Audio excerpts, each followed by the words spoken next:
Bismillahirrahmanirrahim. Alhamdulillahi rabbil alamin. Wassalatu wassalamu ala atammani akmalani khairi khalqillah wa ala alihi wa sahbihi wa man walah. Allahumma la sahla illa ma ja'altahu sahla wa anta taj'alul hazna idha syi'ta sahla. ما شاء الله كان وما لم يشأ لم يكن. أقول بالله التوفيق. السلام عليكم ورحمة الله وبركاته. Alhamdulillah, syukur kita kepada Allah Azza wa Jal kerana kita semua pada malam ini sekali lagi diizinkan oleh Allah untuk meneruskan kuliah maghrib kita, pengajian hadis menggunakan kitab Syama'il Muhammadiyah karangan Al-Imam At-Tirmidzi. Tuan-tuan dan puan dirahmati Allah sekalian, kita semua sangat bersyukur kerana malam ini kita berada dalam bulan yang sangat mulia, iaitulah bulan Safar.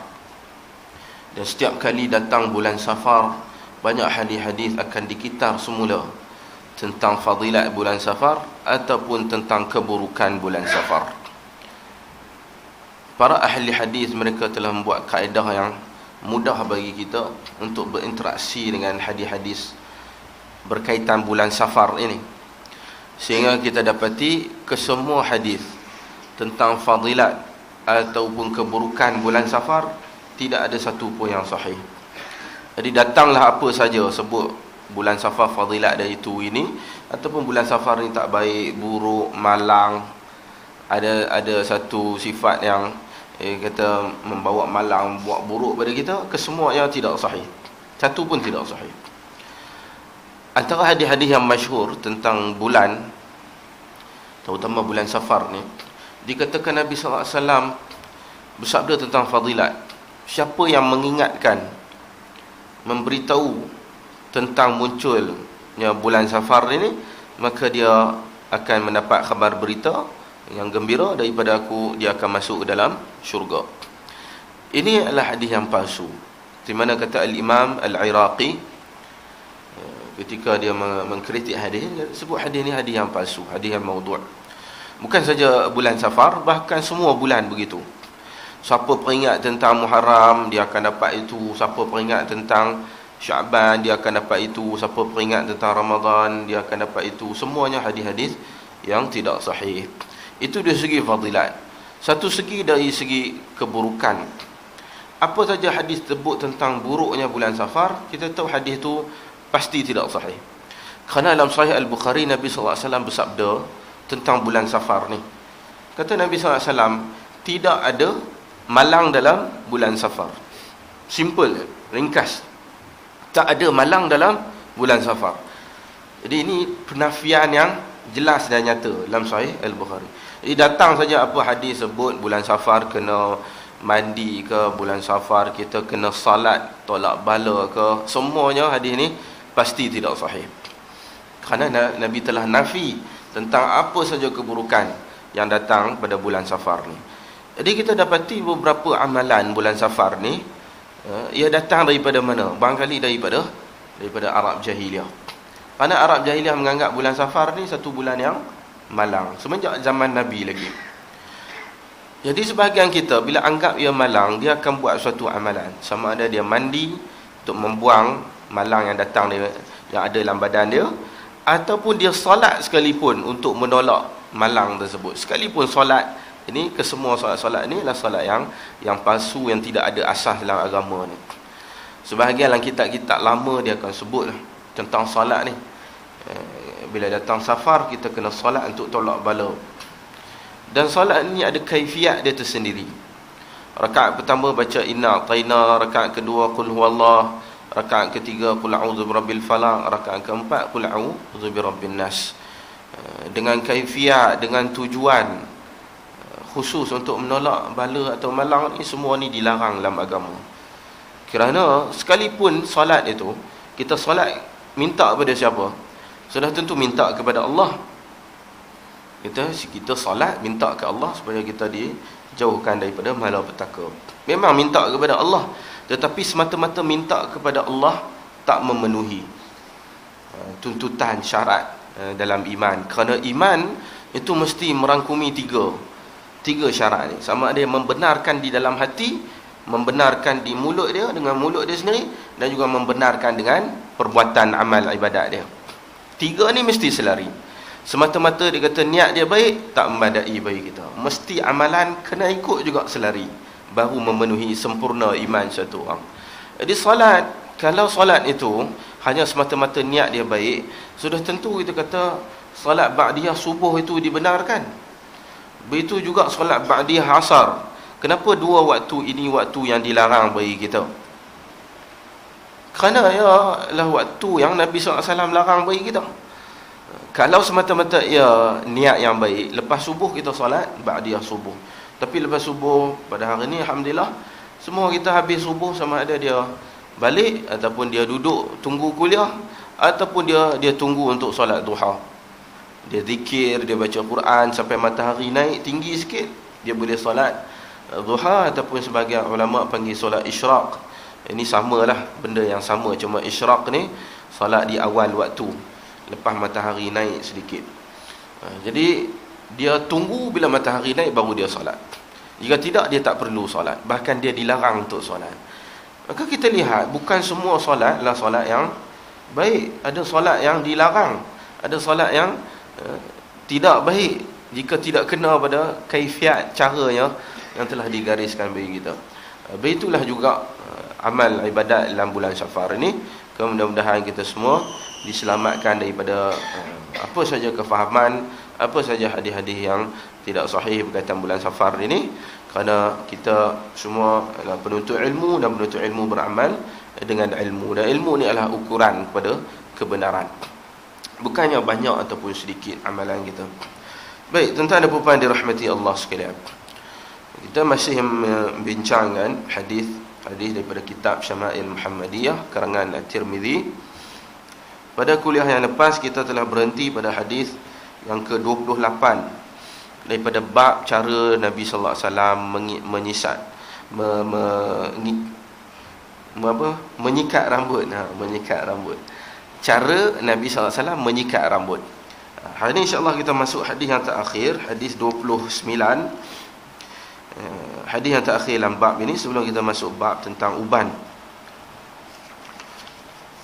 Baik, an rajulin min ashabin Nabi sallallahu alaihi wasallam anna an-nabiy sallallahu alaihi wasallam kana yatarajjalu ghibban. Baik, daripada salah seorang sahabat Nabi sallallahu alaihi wasallam berkata bahawasanya Rasulullah sallallahu alaihi wasallam menyisir rambutnya secara jarang-jarang. Hadis riwayat Tirmizi, dan hadis ni adalah hadis yang dhaif, hadis yang lemah. Kerana ada masalah pada sanad ni. Dalam sanad hadis ni ada seorang rawi nama Yazid Abu Khalid, iaitu Ibn Abdurrahman Ad-Dalani. Dia seorang yang saduq, tapi dia banyak yang keliru. Keliru ni waham. Saduq tapi dia kathirul waham, dia banyak waham, keliru. Tapi sekalipun adanya rawi yang dhaif, lemah dalam hadis ni, kita dapati matan dia bersesuaian. Seperti mana pada kuliah lepas kita telah lalu, matan daripada Abdullah bin Mughaffal. Dia kata Nabi SAW larang daripada menyikat rambut kecuali secara jarang. Mana bukan secara kerap, secara yang tidak kerap. Secara jarang di sini maksudnya tidak kerap, bukan selalu, jarang-jarang. Bukan makna rambut tu bila sikat bagi jarang, dia punya gigi rambut tu jarang-jarang. Tak, kekerapan itu jarang, bukan selalu. Jadi madai hadis yang sebelum ni daripada Abdullah bin Mughaffal, Nabi larang daripada sikat rambut kecuali lah secara tidak kerap, secara jarang, bukan selalu. Tapi hadis yang terakhir ini, matan dia kita lihat hampir samalah, cuma sanad dia dhaif. Tapi jika kita melihat kepada matan secara teliti, kita akan dapati hadis yang ke-29 ini, hadis terakhir, dia sebut kata dia nafi Nabi sikat rambut kecuali lah jarang.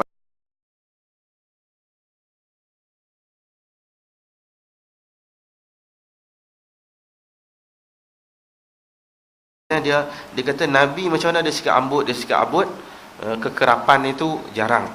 Tapi hadis yang sebelum ni larangan daripada sikat rambut, kecuali lah kekerapan itu jarang.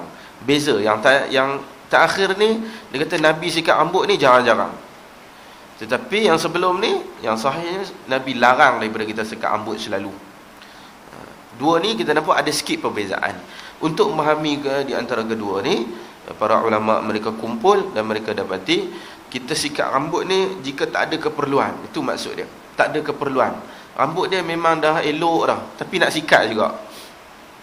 Seperti mana kita, sebahagian kita kan, masa dulu kita pergi sekolah, begitulah. Budak-budak sekolah ni sikat rambut bubuh kat belakang, bubuh celah poket kat belakang. Duk saja cikgu tak ada, sikat rambut. Duk saja pergi tandas, sikat rambut. Sehari berapa kali? Semayang pun sehari 5 kali, sikat rambut lebih daripada 5. Jadi melampau sangat, berlebihan. Itu yang Nabi larang. Tapi kita kata Nabi adakah dia sikat rambut selalu? Selalu sikat rambut. Sehingga kita lihat hadis yang pertama dalam bab ni daripada Aisyah, dia kata dia sikat rambut sekalipun dia dalam keadaan haid. Jadi kalau dia dalam keadaan haid sekalipun, maknanya dia selalulah, barangkali setiap hari lah dia sikat. Ataupun kita kata mungkin 2 hari sekali. Itu kira banyak lah juga. Cuma kita nak kata Nabi ni jarang-jarang sikat rambut, secara mutlak tidaklah juga. Tapi kita kata sikat rambut ni dituntut kecuali lah orang yang terlalu sikat rambut. Rambut dia tak ada keperluan. Kadang orang rambut dia tak perlu sikat pun, dia lepas mandi dia tolak sikit, rambut dia dah okey dah. Tapi kalau rambut dia sentiasa menggerbang, rambut dia sepanjang masa menggerbang, dia kena sikat. Dia ada keperluan, walaupun dia selalu sehari macam banyak-banyak kali. Jadi setiap orang keperluan dia berbeza. Kita nak nafi hadis ni tidak sahih. Cuma larangan ya, memang dilarang bagi kita untuk sikat rambut secara berlebihan. Wallahu a'lam. Habis hadis yang terakhir ini daripada bab cara untuk menyikat rambut. InsyaAllah kita masuk bab yang baru, iaitu babu majaa fi syaibi Rasulullah sallallahu alaihi wasallam. Bab apa yang datang berkaitan dengan uban Rasulullah sallallahu alaihi wasallam.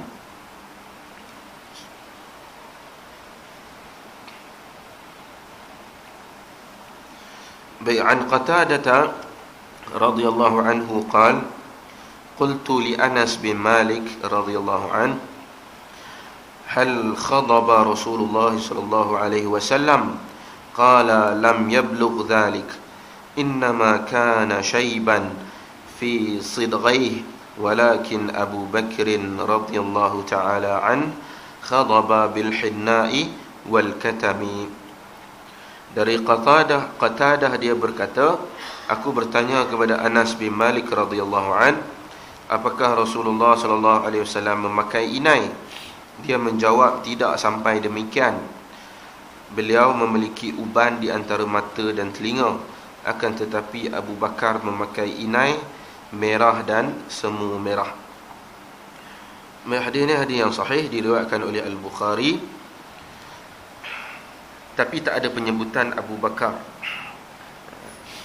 Hadis ini sahih, riwayat Bukhari, tapi riwayat Al-Bukhari ringkas. Dia ringkaskan, tak ada sebut tentang Abu Bakar, cuma sebut tentang Nabi. Hadis riwayat Tirmizi ini sebut tentang Abu Bakar.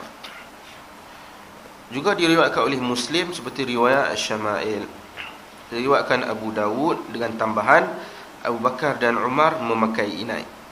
Dalam kitab Jami'ul Wasail, riwayat Imam yang 6. Baik. Dalam beberapa riwayat Muslim, sekalipun di sini sebut riwayat Muslim seperti ini, tapi sebahagian riwayat Muslim ada sebut tentang Abu Bakar dan Umar juga. Disebut tambahan Umar dalam riwayat Muslim. Begitu juga Abu Bakar. Tapi riwayat Bukhari sangat ringkas tanpa sebutan Abu Bakar. Dia terkenal Bukhari kerana dia terkenal dengan dia meringkaskan hadis. Sebab itu nama dia Sahih Al-Bukhari itu Al-Mukhtasar. Maknanya Sahih Al-Bukhari itu bagi Bukhari dia ringkaskan hadis yang sahih, kemudian dia ringkaskan hadis tersebut, dipendekkan. Kadang-kadang kita lihat riwayat Bukhari ringkas kerana apa? Kerana dia makna. Kerana makna dia riwayat secara makna, bukan satu persatu. Jadi itu memang manhaj ataupun kaedah Al-Bukhari, dia meringkaskan hadis-hadis dalam sahih dia. Baik. Kita pergi kepada matan hadis. Dari Qatadah dia berkata, aku tanya kepada Anas bin Malik radhiyallahu anhu. Anas bin Malik radhiyallahu anhu sahabat Nabi yang sangat masyhur. Dia ni khadam kepada Nabi sallallahu alaihi wasallam. Daripada kecil mak dia hantar kepada Nabi untuk menjadi khadam. Maka tidak pelik apabila kita jumpa banyak hadis-hadis tentang fizikal, tentang peribadi Nabi, tapi diriwayatkan oleh Anas bin Malik. Kerana dia dengan Nabi ni rapat, duduk dekat. Sehingga Nabi pergi tandas pun dia yang bawa. Dia bawa air, dia bawa dalam berapa riwayat Bukhari, dia bawa tombak, dia bawa kain, dia buat penghadang untuk Nabi sehingga ke tandas. Dia ni sangat rapat dengan Nabi banding sahabat Nabi yang lain. Sebab itulah Anas bin Malik dia dari segi hadis sangat banyak. Selepas daripada Abu Hurairah, Anas bin Malik, kemudian Abdullah bin Umar. Ini 3 orang paling banyak riwayat hadis. Dan Anas kerana dia daripada kecil, daripada usia muda hidup berdampingan bersama dengan Nabi, maka dia mudah mendapat hadis, terutama hadis-hadis berkaitan dengan peribadi Nabi. Jadi Anas bin Malik ditanya, adakah Rasulullah SAW pakai inai? Adakah Nabi ni pakai inai? Jawab Anas, tidak sampai demikian. Lam yablugh dhalik, taklah sampai macam tu. Apa maksud tidaklah sampai macam tu? Taklah sampai demikian. Mana Anas nak kata nafi pun tidak, ataupun nak kata Nabi ni sungguh-sungguh pun tidak. Pertengahan di antara dua tu. Kalau nak nafi, Anas akan kata Nabi tak pernah pakai inai. Dia tak guna perkataan lam yablugh zalik. Nabi taklah sampai macam tu. Macam tu bahasa kita. Dia kata dia tu pakai inai, tak adalah sampai macam tu sekali. Apa maksud dia? Maknanya Nabi pakai inai. Nak nafi pun tidak, ataupun nak kata Nabi bersungguh-sungguh pakai inai, dia akan kata Nabi memang sungguh-sungguh pakai inai. Dia memang selalu pakai inai. Dia akan guna bahasa seperti itu. Tapi bahasa yang Anas guna ni pertengahan di antara dua. Apabila kita kumpul hadis-hadis tentang inai, kita dapati Nabi SAW memang pakai inai. Bahkan ada bab khas. Lepas ni kita akan masuk bab inai. Cerita pasal inai Nabi saja. Maknanya Nabi ni memang pakai inai. Tak boleh nafi dia pakai inai. Memang dia memakai inai. Cuma adakah dia selalu sentiasa inai ataupun banyak inai? Tidak juga. Sentiasa inai, selalu inai? Tidak. Bahkan Nabi ini, kata Anas, tak sampai tahap begitu kerana Nabi ni tak perlu. Kadang-kadang dia tak perlu kepada inai. Dia tak perlu inai. Kerana memang uban Nabi ni sedikit. Sangat sedikit. Lepas riwayat kita akan jumpa, ada yang Anas sebut 14. Ada sahabat Nabi kata rambut Nabi 14 helai saja yang tumbuh uban. 14 helai sedikit lah. Ada yang kata 17 helai. Ada yang kata 18 helai. Ada yang kata 20 helai. Ada yang kata tak sampai 20. Berapa tak tahu, tapi tak sampai 20. Jadi sahabat Nabi ni mereka rajin kira uban Nabi.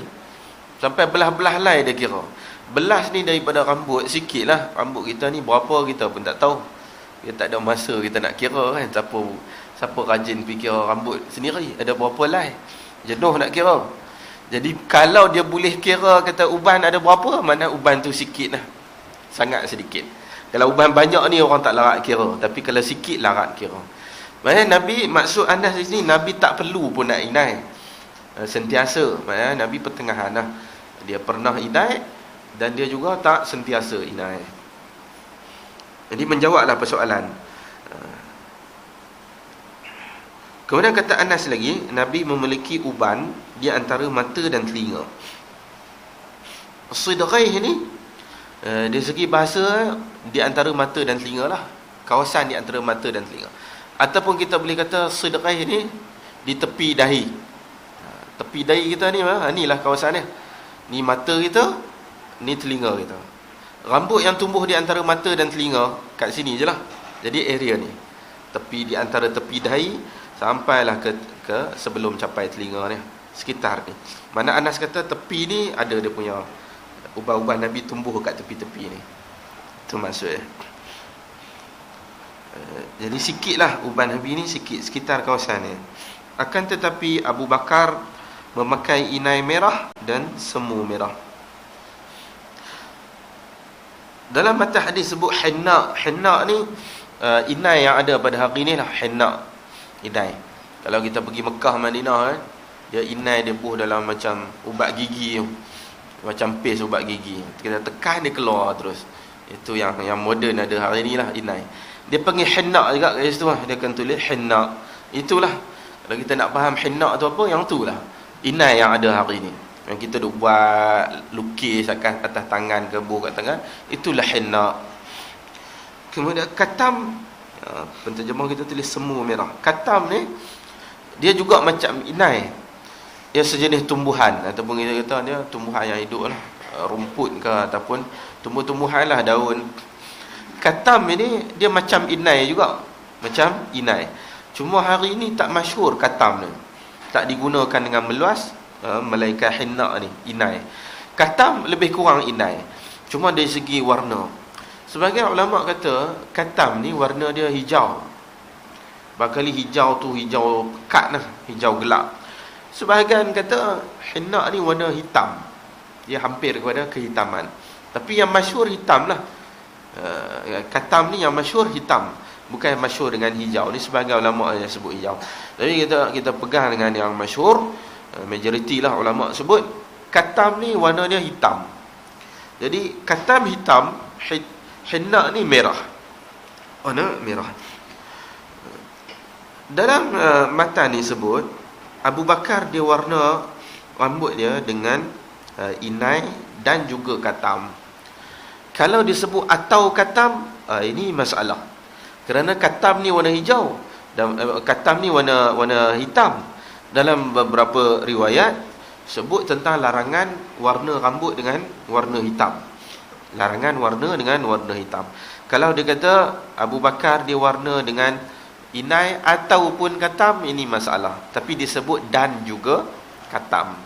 Maknanya apa yang zahir kita faham, para ulama mereka sebut Abu Bakar dan juga sahabat Nabi yang lain dia akan campur.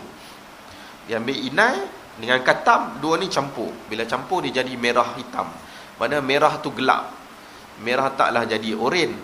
Kadang kita panggil merah tu terang oren. Tapi bila campur dengan katam jadi merah yang gelap. Dia campur dua ni. Itu yang kita faham daripada hadis ni. Zahir dia campur. Kalau dia guna semata-mata katam, nanti jadi terlalu hitam, ini dilarang bagi kita. Larangan untuk warnakan rambut ataupun larangan cabut uban.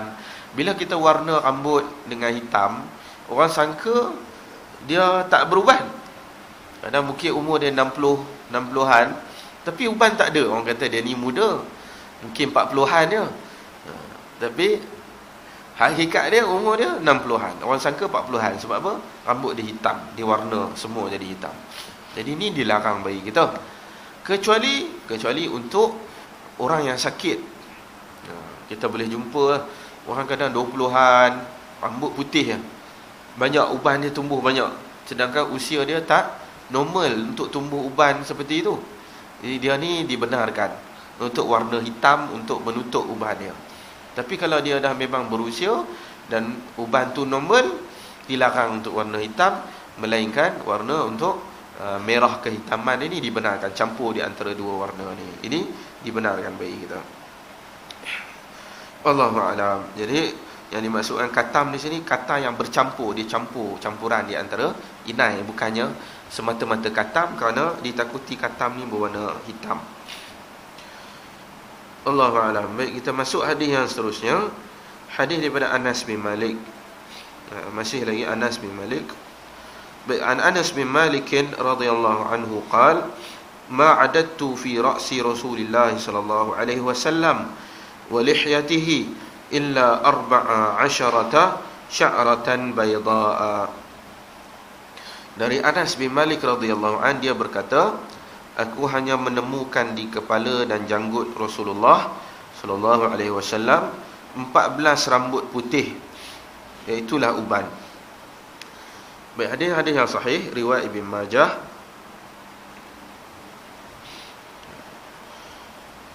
dan juga riwayat Al-Bukhari, ya, riwayat Ahmad dan sebagainya, imam-imam yang lain.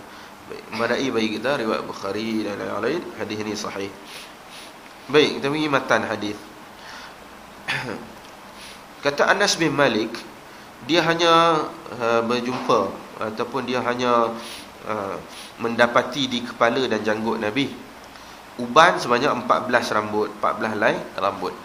14 helai rambut ini kita dapati di antara riwayat-riwayat saling bercanggah.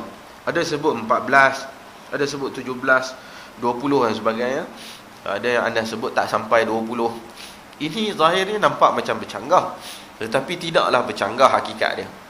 Kerana uban ini, dia barangkali dia boleh tumbuh dan dia barangkali boleh luruh ikut keadaan kita. Mungkin hari ni 14, esok mungkin dah jadi 17, mungkin dah jadi 14 juga, mungkin jadi 15. Jadi uban ni ataupun rambut, dia tumbuh dan juga ya mungkin tercabut, dia gugur ikut keadaan satu orang. Jadi hadis tak bercanggah. Hari ni Anas kata macam ni, kemudian mungkin minggu depan, bulan akan datang dia kata macam tu pula, macam ni. Sama ada ia berubah-ubah, ataupun yang kedua dijawab oleh para ulama, sama ada ia berubah. Yang keduanya sama ada cara kiraan. Hari ni dia kira 14, okay, esok dia kira jadi 15. Kemarin dia silap kira. Dia kira tu silap. Kerana kita ni bukannya boleh kira dengan tepat, terutama bila yang melibatkan rambut. Benda tu kecil, halus, nak kira satu persatu mungkin silap kira. Jadi mungkin dia tumbuh gugur, ataupun mungkin silap kira, ataupun yang ketiganya dijawab oleh para ulama, kemungkinan kerana Nabi ni minyak rambut.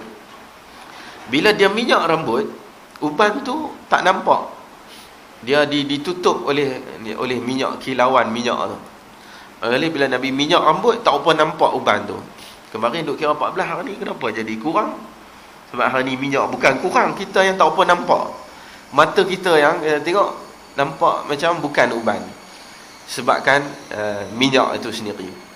Ataupun bukan kilauan minyak tu, mungkin disebabkan uban itu bila minyak, rambut dia akan jadi melekat.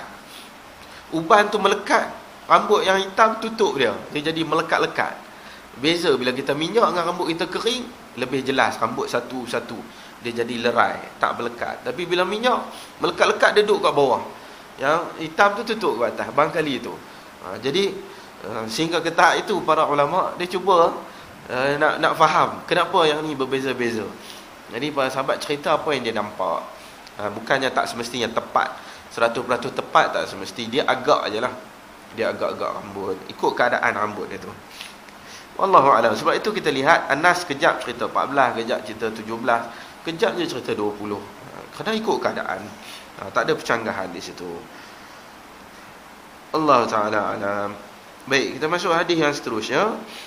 Hadis daripada Simak bin Harb. An Simak bin Harb qala sami'tu Jabir bin Samurah radhiyallahu anhu qala wa qad su'ila an shaybi Rasulullah sallallahu alaihi wasallam faqala kana idza dahana ra'sahu lam yura minhu shaybun wa idza lam yadhan ru'ya minhu shay'un wa fi riwayatin lam yakun fi ra'si Rasulullah sallallahu alaihi wasallam shaybun illa sya'ratun fi mafraqi ra'sihi idza iddahana wa arahunna ad-duhun. Baik, dari Simak bin Harb, dia berkata, aku mendengar Jabir bin Samurah radhiyallahu an saat ditanya tentang uban Rasulullah sallallahu alaihi wasallam, ia menjawab, jika Rasulullah sallallahu alaihi wasallam meminyaki rambutnya, tidak terlihat uban di sana. Namun jika rambut beliau tidak diminyaki, maka akan terlihat sedikit uban. Dalam riwayat lain disebut di kepala Rasulullah tidak terdapat uban, melainkan sedikit di garis tengah kepala. Jika beliau memakai minyak rambut, maka uban-uban tersebut tertutupi oleh minyak. Baik, ini hadis dia adalah hadis yang sahih, diriwayatkan Imam Muslim, juga An-Nasa'i,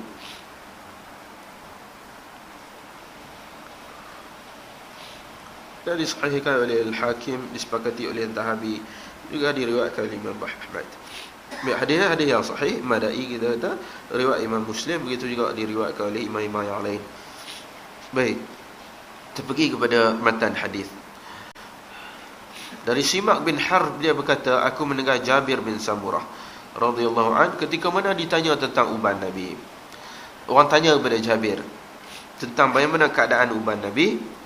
Jawab Jabir, kalau Rasulullah minyak rambut, maka tak nampak uban. Ini seperti mana kita sebut tadi. Kenapa dia uban ini dikira berbeza? 14, 17, 18, 20. Kenapa berbeza? Kerana Jabir dah tolong jawab untuk kita. Kalau Nabi dia minyak, maka uban dia tak nampak. Namun kalau dia tak minyak, maka uban dia akan nampak sedikit. Ini juga bertepatan dengan hadis-hadis yang kita lalu. Di mana hadis Anas yang dia tak nafi Nabi beruban. Cuma dia kata bila orang tanya Nabi inai, dia kata Nabi tak perlu lah. Nabi tak sampai ke tahap dia perlu inai. Kerana sedikit lah. Semua sahabat cerita benda yang sama, inai Nabi sedikit. Itu juga Jabir cerita. Kalau tak minyak, nampak lah sikit. Dalam riwayat lain disebut di kepala Nabi tak ada uban melainkan sedikit di garis tengah kepalanya. Illa sya'ra mafraqi ra'si. Di pertengahan di kepalanya, iaitu di garis tengah kepala. Di tengah-tengah kepala lah. Tengah-tengah kepala Nabi pun ada sikit. Jadi kita tahu ada dua keadaan. Tadi hadis anda sebut di tepi dahi, dan sekarang ni sebut di tengah-tengah kepala. Mana ada sedikit lah, tepi dahi sikit, di atas kepala sedikit. Kalau dia pakai minyak, maka uban-uban tersebut akan tertutup oleh minyak. Wallahu a'lam. Jadi hadis ni jelas nyata menyokong hadis-hadis yang lain tentang sedikitnya, dan juga tentang kenapa bilangan ini berbeza-beza, disebabkan Nabi meminyakkan rambut. Jadi hadis ni juga kita kata menjelaskan bagi kita semua bahawa Nabi ni dia sentiasa berminyak, dia sentiasa meminyakkan rambut. Walaupun sebelum ni hadis tentang minyak rambut kita telah lalu, bagaimana hadis daripada Anas, hadis yang dhaif. Dari segi sanad yang dhaif, yang sebut Nabi pakai minyak sehingga penutup kepala dia ni berminyak, sehingga kepiah dia berminyak. Hadis ni hadis yang dhaif, tapi disokong oleh hadis-hadis sahih seperti inilah, riwayat Imam Muslim dan sebagainya. Nabi meminyakkan rambut. Cuma kita kata jangan melampau lah. Minyak tu sampai melampau, meleleh-leleh, turun daripada mungkin daripada rambut kita, kepala kita berlebihan. Jadi kita minyak rambut adalah sunnah Nabi SAW. Baik, kita masuk hadis yang seterusnya. Hadis daripada Abdullah bin Umar.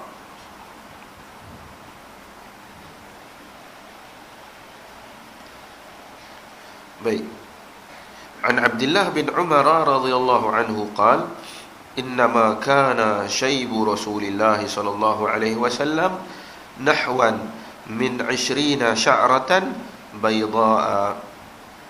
Daripada Abdullah bin Umar radhiyallahu anhuma, dia berkata uban Rasulullah sallallahu alaihi wasallam hanya berjumlah sekitar 20 helai rambut putih.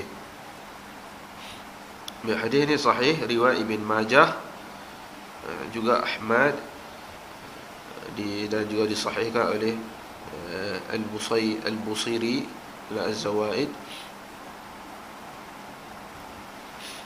Baik, madai bagi kita hadis ini hadis yang sahih. Baik, daripada Abdullah bin Umar radhiyallahu an. Abdullah bin Umar terkenal dengan nama Ibnu Umar. Dia dan juga ayah dia kedua-duanya sahabat Nabi. Umar bin Khattab sahabat Nabi, dia pun sahabat Nabi. Bila ayah dia masuk Islam, dia pun masuk Islam pada usia dia yang sangat kecil. Dia terkenal sebagai sahabat-sahabat Nabi yang kecil, yang sigar, ataupun yang berusia kecil. Bukan kecil dari segi ilmu ataupun amal, dari segi fadilat, tak, tapi kecil dari segi usia. Bila dia kecil dari segi usia, dia punya peluang bersama dengan Nabi ni banyak.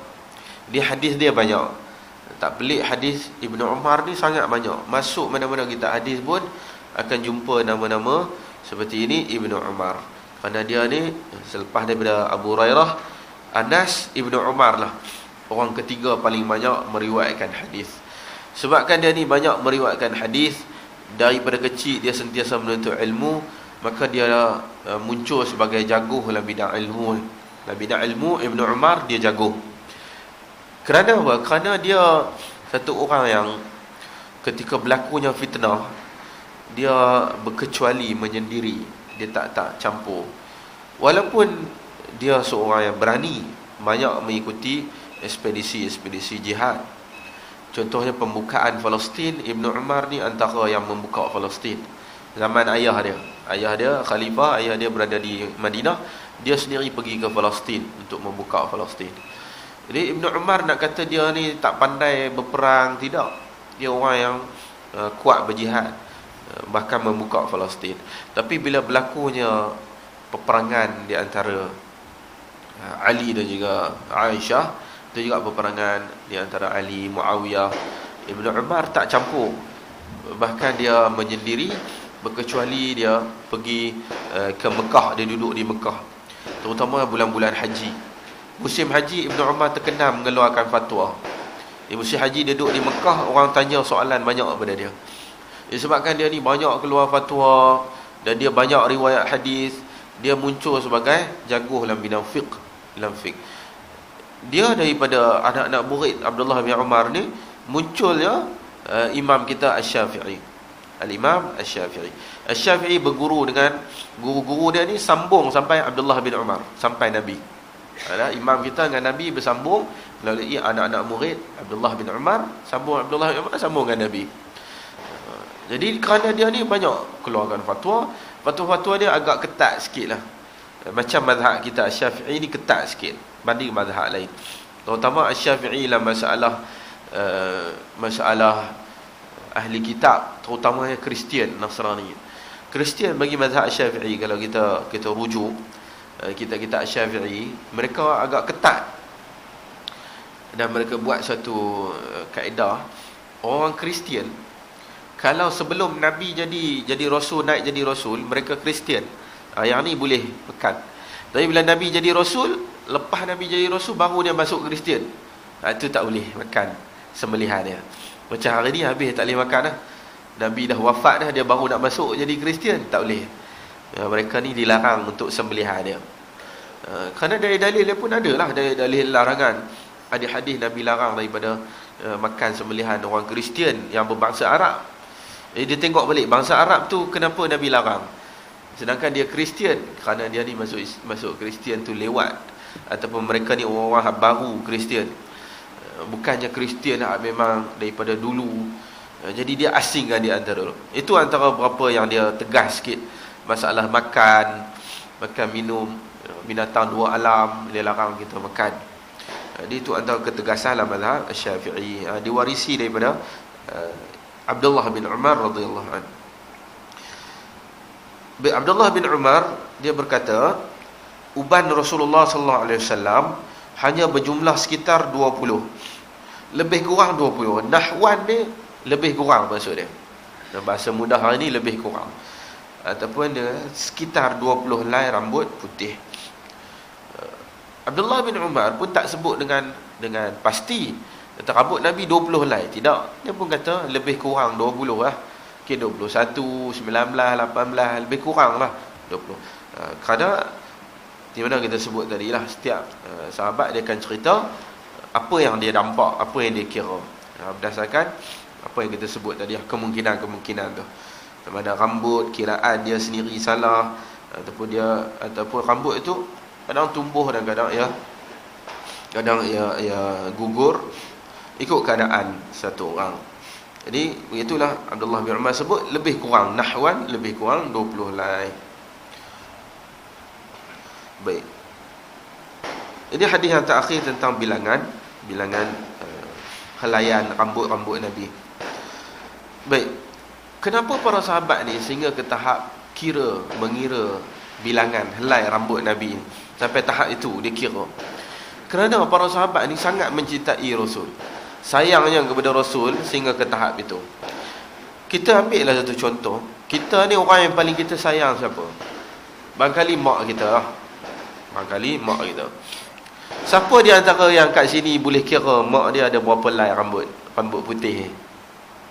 Saya ingat tak ada siapa boleh kira. Tak ada orang yang boleh kira satu hal. Satu lagi rajin, dia tu rajin ke tak nak kira. Satu lagi dia boleh kira ke tak, satu persatu nak kira. Ataupun dia Rajin ke tak nak kira? Dia boleh kira tapi tak rajin. Siapa yang rajin untuk kira? Jaranglah kita jumpa orang yang fikir rambut mak dia, rambut ayah dia. Itu orang yang paling kita sayang. Tetapi hebatnya para sahabat sehingga mereka kira rambut Nabi. Sekalipun Nabi itu bukan ayah dia pun, bukan ayah dia, tapi dia Rasul kita, maka mereka sayang dikira satu persatu helaian uban yang ada pada rambut dan juga janggut Nabi, kerana sayangnya mereka kepada Rasul.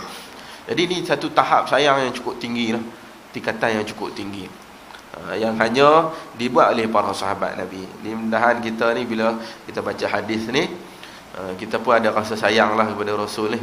Sampai uban dia pun mereka kira, walaupun benda tu nampak remeh je, nampak kecil je, bukan je ada hukum hakam pun. Kalau rambut Nabi 50 helai pun tak merubah pun hukum hakam ni. Cuma nak tahu bilangan saja, tak ada kaitan dengan hukum pun. Lainlah kalau ada hukum halal haram, nak inaikan warna color apa, itu mungkin dia akan ambil perhatian. Tapi sehingga bilangan ni dia ambil perhatian kerana apa? Kita tak nampak sebab, melainkan satu sebab kerana dia sayang yang sangat, tingkatan yang cukup tinggi kepada Nabi sallallahu alaihi wasallam. Baik, cukup sekadar itu beberapa hadis tentang bilangan rambut putih uban Nabi. Baik, kemudian kita masuk hadis-hadis yang seterusnya. Hadis tentang kenapa rambut Nabi beruban. Kenapa rambutnya beruban. Bi'an Ibni Abbas radhiyallahu anhu qala Abu Bakr radhiyallahu anhu, ya Rasulullah, qad shibta. Qala shabbayatni Hudun wal waqi'ah wal mursalati wa amma yatasaalun wa idha asy-syamsu kuwirat.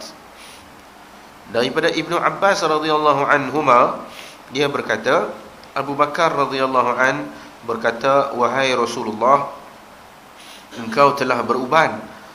Beliau menjawab surat Hud, Al-Waqi'ah, Al-Mursalat, amma yatasaalun dan idza asy-syamsu kuwirat telah membuatku beruban. Hadis yang sahih riwayat Tirmizi. Kata Tirmizi, hadis ni hasan gharib, disahihkan oleh Al-Hakim dan disepakati oleh Az-Zahabi. Baik, hadis ini disebut oleh Tirmizi sebagai hadis hasan gharib. Tirmizi bila sebut hasan gharib, kebanyakan hadis itu dhaif. Dia sebut hasan, betul, gharib pula kebanyakan dhaif. Tapi kita kata bukan mutlak. Dhaif mungkin dhaif sanad ni. Mungkin sanad dhaif. Jadi sanad Tirmizi bawa ni, barangkali sanad itu kita ada kelemahan, ataupun gharib tu di segi kelemahan pada sanad. Gharib tak semestinya lemah. Gharib ni ganjil, maknanya hadis tu riwayat seorang atau dua orang. Seorang saja cerita benda tu, ataupun dua orang saja cerita. Tak apa kuat lah sanad tu. Banding kalau 10 orang cerita, kita panggil hadis mutawatir. Ramai orang cerita benda sama. Macam Quran dah, Quran semua orang cerita ayat Quran yang sama. Jadi Quran mutawatir, dia kuat dari segi sanad tu, sangat kuat. Tapi hadis bila disebut sanad tu gharib, sikit saja orang riwayat, dia tak apa kuat. Tapi tak bermakna hadis tu dhaif. Sebab kita kena cek semula matan, kita dapati matan tu sahih. Matan sahih, seperti mana kita akan lalu matan-matan yang lain yang saling menguatkan di antara satu sama lain. Riwayat lain pun ada cerita benda yang sama, tapi sanad yang lain, matan yang sama. Bila gabung, dia kata ya matan ni sahih. Ya, sahih. Baik, jadi madai kita kata hadis ni hadis yang sahih. Mungkin dia punya sanad yang dibawa oleh Tirmizi ni, mungkin sanad ni kita kata sedikit, tak ramai yang bawa sanad yang sama. Baik, kita pergi kepada matan hadis. Daripada Ibnu Abbas, dia berkata,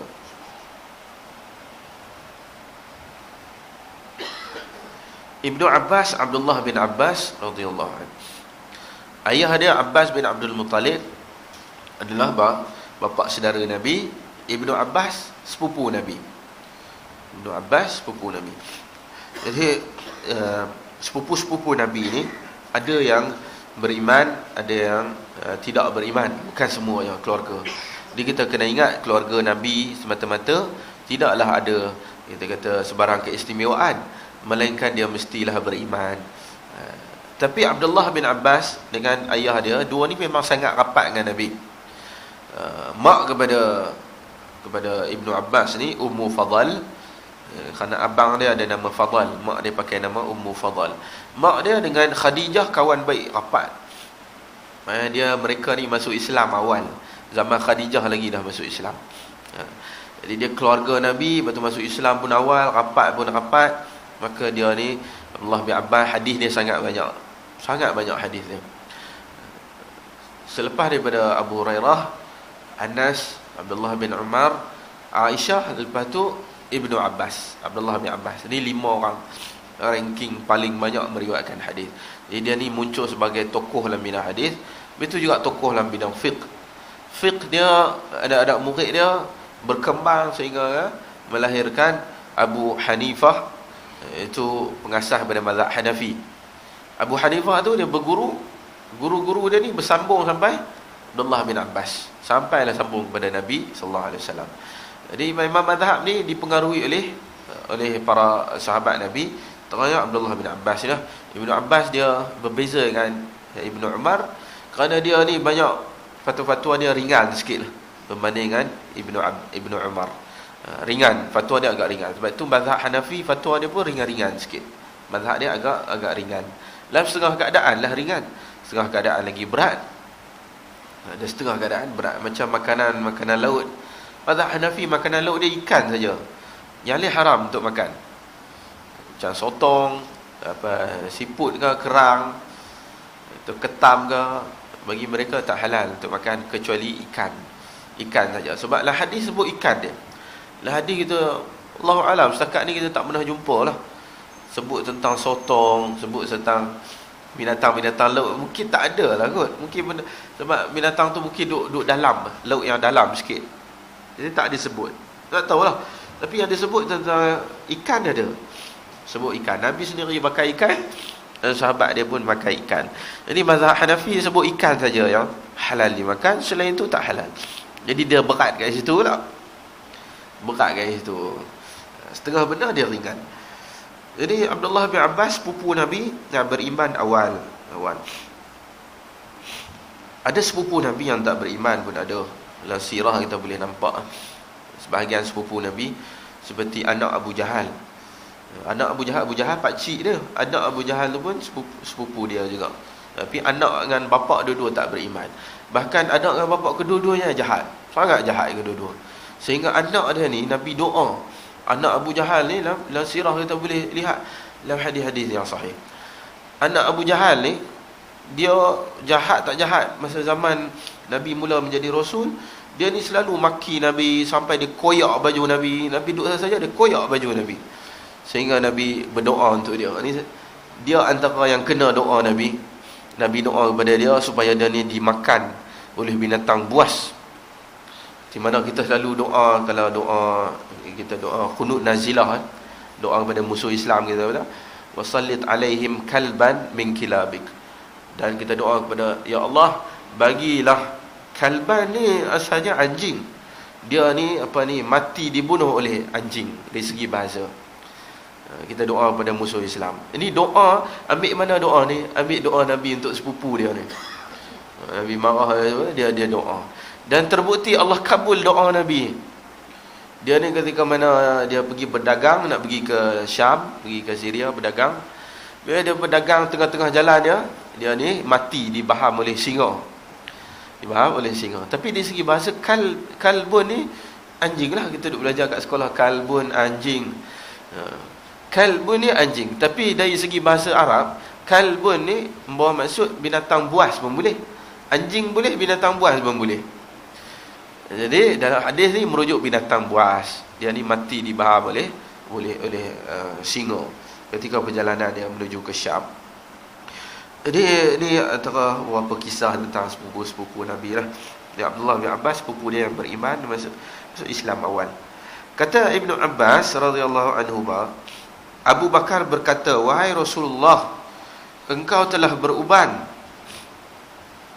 Kenapa Abu Bakar kata, wahai Rasulullah, engkau telah beruban? Mana Abu Bakar nak kata Nabi ni muda lagi. tapi dia dah beruban.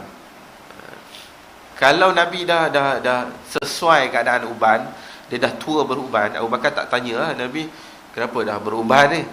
Dia tak tanya, sebab benda tu dah fitrah. Tapi maksud di sini, Nabi masa dia muda, masih muda, dia telah pun beruban.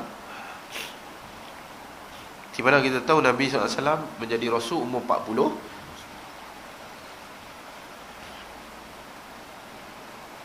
Barangkali ketika pada Abu Bakar melihat Rasulullah beruban, ketika itu Rasulullah masih muda. Dia Abu Bakar tanya, kenapa Nabi beruban? Wahai Rasulullah, engkau telah beruban. Tapi dia nak tanya sebenarnya, kenapa engkau beruban dah? Kenapa dah beruban? Soalan sebenarnya. Walaupun kita tengok macam dia kata penyata, engkau telah beruban. Dia bukan nak kata, Nabi ni tengok ni dah ada uban. Tak, Nabi pun tahu dia beruban. Dia nak tanya, kenapa engkau beruban? Jawab Nabi SAW, surah Hud ataupun dari segi bahasa di sini, telah mengubankan aku. Surah Hud telah menyebabkan aku ni beruban. Surah Hud. Dalam surah, kenapa dia sebut surah Hud? Dalam berapa riwayat sebut surah Hud ni ada ayat Al-Quran dalam tu yang sangat berat, di mana Allah Azza wa Jalla berfirman, fastaqim kama umirta. Allah Azza wa Jalla berfirman, fastaqim, dan beristiqamahlah kamu, kama umirta, seperti mana kamu diperintahkan. Dalam ayat Al-Quran ni, ayat ni antara ayat yang paling berat. Istiqamahlah seperti mana kamu diperintahkan. Fastaqim kama umirta ni dijadikan logo oleh sekolah kami dulu. Sekolah kami, Kolej Islam Kelang, dekat Kelang. Masa kami pergi sekolah, kenapa dia punya kata-kata dia buat kat logo dia, fastaqim kama umir. Ambil ayat Quran, istiqamahlah seperti mana kamu diperintahkan. Maknanya dia nak kata bahawa kita ni bila datang ke sekolah kena beristiqamah pelajaran kita, istiqamah apa kita ada kat sekolah. Lepas balik sekolah, keluar daripada sekolah pun kena istiqamah juga seperti mana yang kita pelajari, yang kita amalkan di sekolah kita. Jadi perkataan istiqamah ni perkataan yang berat, tuntutan yang sangat berat.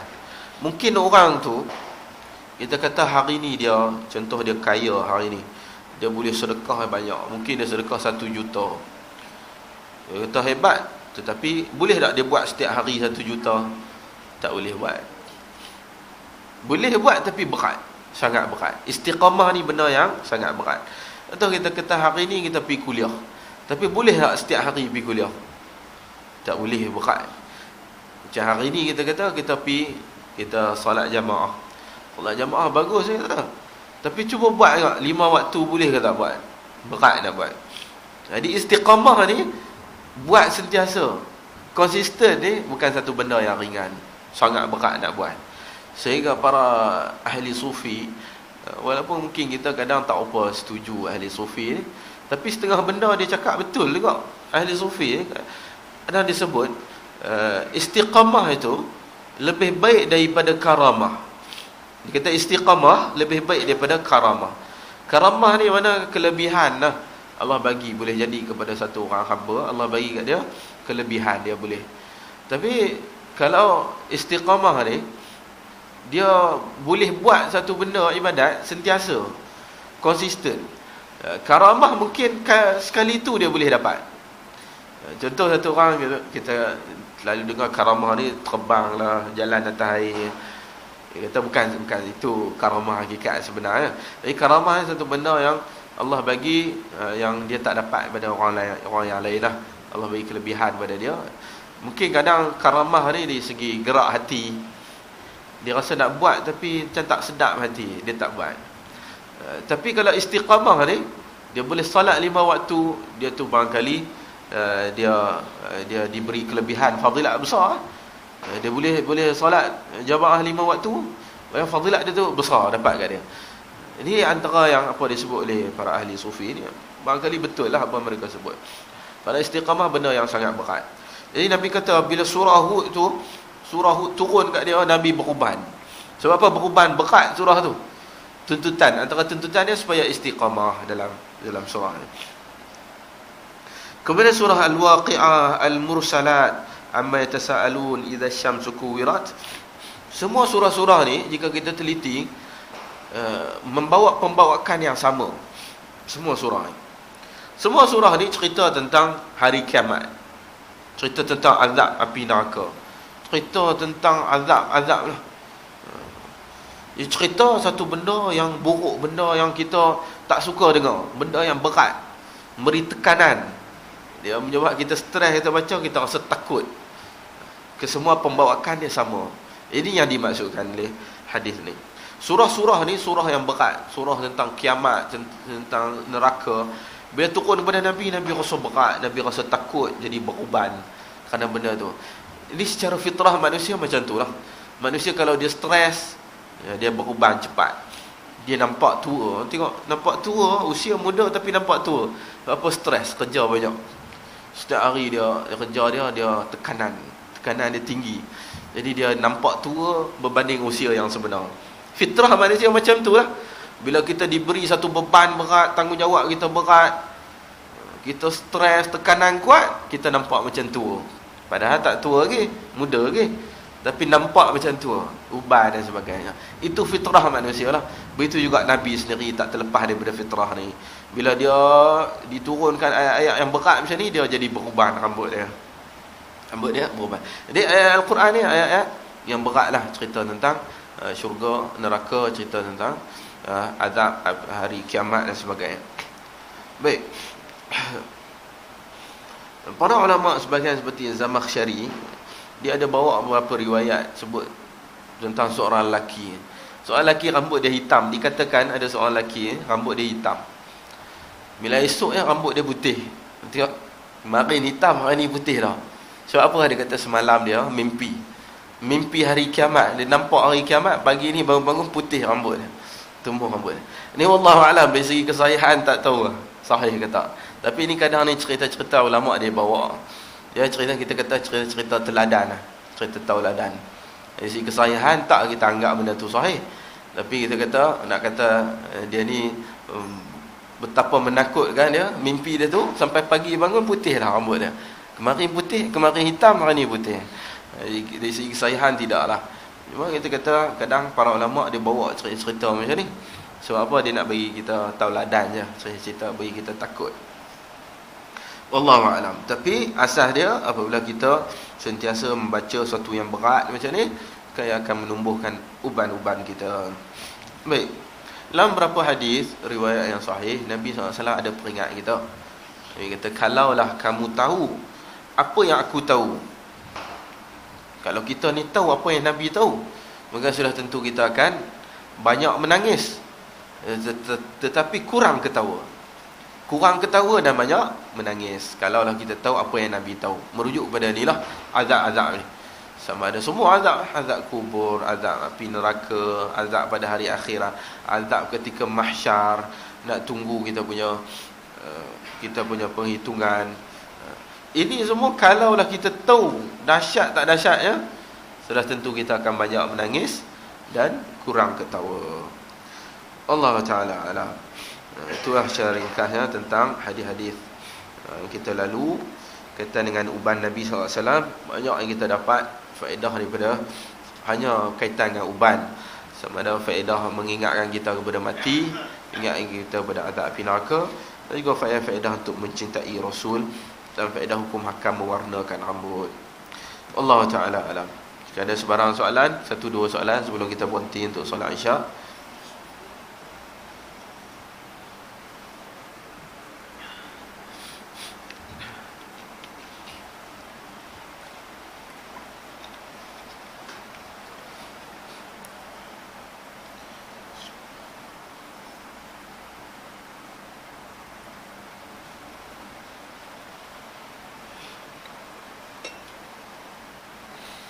Kita ada sebarang soalan.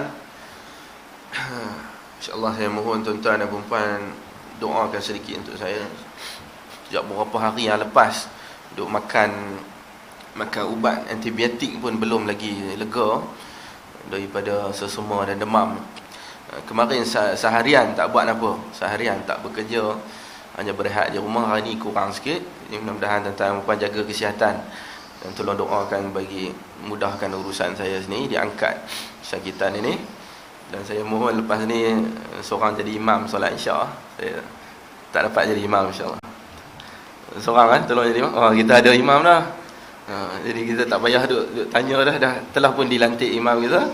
Kita tangguhkan dahulu dengan tasbih kafarah. Subhanakallahumma bihamdik, asyhadu an la ilaha illa anta, astaghfiruka wa atubu ilaih. Sallallahu ala nabiyyina Muhammad walhamdulillahi rabbil alamin. Assalamualaikum warahmatullahi wabarakatuh.